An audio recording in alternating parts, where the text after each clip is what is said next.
This is the waistline, the hip line,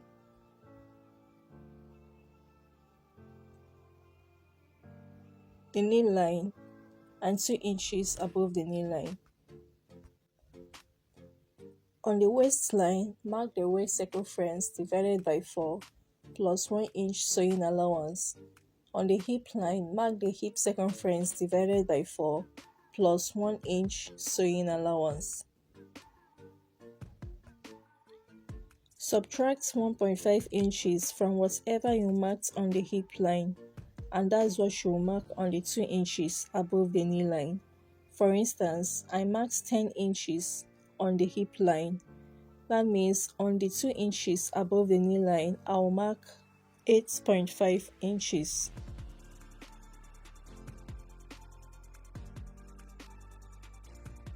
I marked 8.5 inches on the 2 inches above the knee line.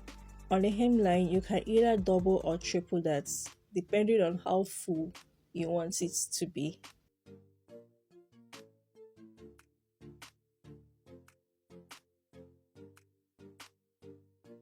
Make sure you smoothen this side. I'm going to attach extra fabrics to both sides of this. This is optional. The length will start from the 2 inches above the knee line to the hemline. So I'll fold the pattern paper like this, and I'll measure the length. I'll mark the length and cut.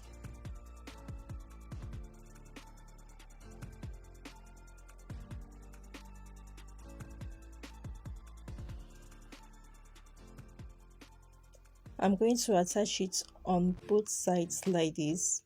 It's not as long as I want it to be, so when I'm cutting the fabric, I'll increase the length. I'll cut 2 of these, attach one on one side and the other one on the other side. You can decide to cut another one for the middle back. Open it like this and attach it. I hope you found this tutorial helpful, and I hope to see you in my next one. This is the final result. Have a good one. Bye.